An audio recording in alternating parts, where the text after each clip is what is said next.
कार्तिक मास में कार्तिक पुराण या कार्तिक मास कथा सुनने से सब प्रकार के दुखों से मुक्ति मिलती है और मनुष्य सुखी एवं संपन्न होता है और अंत समय में वैकुंठ धाम की प्राप्ति होती है। कार्तिक पुराण के पहला अध्याय आज हम शुरू करने जा रहे हैं। इसमें सूत जी ने कहा कि श्री कृष्ण जी से अनुमति लेकर देवऋषि नारद जब चले गए तो सत्यभामा प्रसन्न होकर भगवान कृष्ण से बोली, हे प्रभु, मैं धन्य हुई, मेरा जन्म सफल हुआ। मुझ जैसी त्रिलोक्य सुंदरी के जन्मदाता भी धन्य हैं, जो आपकी 16,000 स्त्रियों के बीच में आपकी परम प्यारी पत्नी बनी। मैंने आपके साथ नारद जी को वह कल्प वृक्ष आदि पुरुष विधि पूर्वक दान में दिया, परंतु वही कल्प वृक्ष मेरे घर में लहराया करता है। यह बात मृत्युलोक में किसी स्त्री को ज्ञात नहीं है। हे त्रिलोकीनाथ, मैं आपसे कुछ पूछने की इच्छुक हूँ।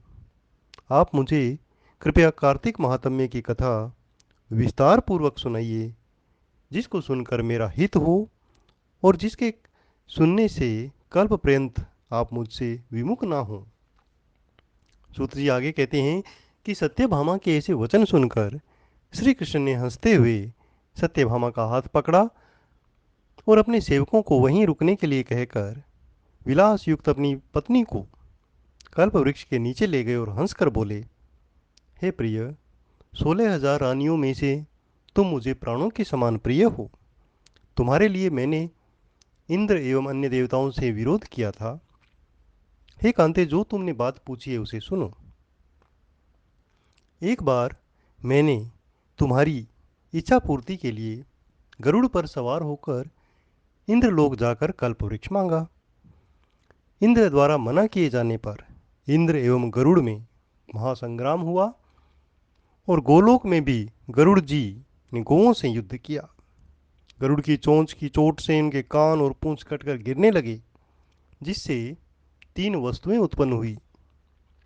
कान से तंबाकू, पूंछ से गोभी और रक्त से मेहंदी बनी।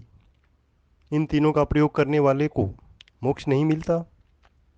तब गौओं ने भी क्रोधित होकर गरुड़ पर वार किया, जिससे उसके 3 पंख टूटकर गिरे। इनके पहले पंख से नीलकंठ, दूसरे से मोर और तीसरे से चकवा चकवी उत्पन्न हुए।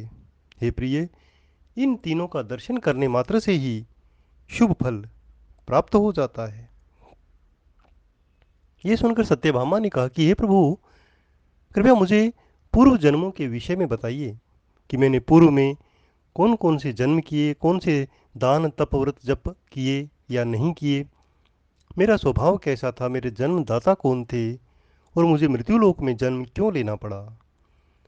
मैंने ऐसा कौन सा पुण्य कर्म किया कि जिससे मैं आपकी अर्धांगिनी हुई। श्री कृष्ण ने कहा कि हे प्रिय, अब मैं तुम्हारे द्वारा पूर्व जन्म में किए हुए पुण्य कर्मों को विस्तार पूर्वक कहता हूँ, उसे सुनो। पूर्व जन्म में सतयुग के अंत में मायापुरी में अग्निहोत्र में वेद वेदांत के ज्ञाता देव शर्मा नामक एक ब्राह्मण निवास करता था। वह प्रतिदिन अतिथियों की सेवा, हवन और सूर्य भगवान का पूजन किया करता था। वह सूर्य के समान ही तेजस्वी था।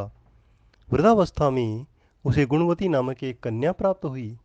उस पुत्रहीन ब्राह्मण ने अपनी कन्या का विवाह अपने ही चंद्र नामक शिष्य के साथ कर दिया। वह चंद्र को अपने पुत्र के समान मानता था और चंद्र भी उसे पिता की भांति सम्मान देता था। एक दिन वे दोनों कुश और समिधा लेने जंगल में गए। जब वे हिमालय की तलहटी में भ्रमण कर रहे थे तो उन्हें एक राक्षस आता हुआ दिखाई दिया। उस राक्षस को देखकर भय के कारण उनके अंग शिथिल हो गए, वे वहां से भागने में भी असमर्थ हो गए। तब उस काल के समान राक्षस ने उन दोनों को मार डाला। चूंकि वे धर्मात्मा थे, इसलिए मेरे पार्षद उन्हें वैकुंठ धाम में मेरे पास ले आए। उन दोनों द्वारा आजीवन सूर्य भगवान की पूजा किए जाने के कारण मैं दोनों पर बड़ा प्रसन्न था।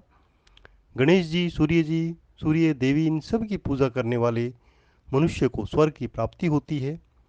मैं एक होता हुआ भी काल और कर्मों के भेद से 5 प्रकार का होता हूँ। जैसे एक देवदत्त, पिता, भ्राता आदि नामों से पुकारा जाता है। जब वे दोनों विमान पर आरूढ़ होकर सूर्य के समान तेजस्वी रूपवान चंदन की माला धारण किए हुए मेरे भवन में आए तो वे मेरे दिव्य भोगों को भोगने लगे। तब एक दिन मैंने तुम्हारी इच्छा पूर्ति के लिए गरुड़ पर सवार होकर इंद्रलोक जाकर कल्प वृक्ष मांगा। प्रभु भक्तों, इसके आगे की कथा दूसरे अध्याय में हम सुनेंगे। आप चैनल को सब्सक्राइब कर लीजिए ताकि आपको नोटिफिकेशन मिलता रहे।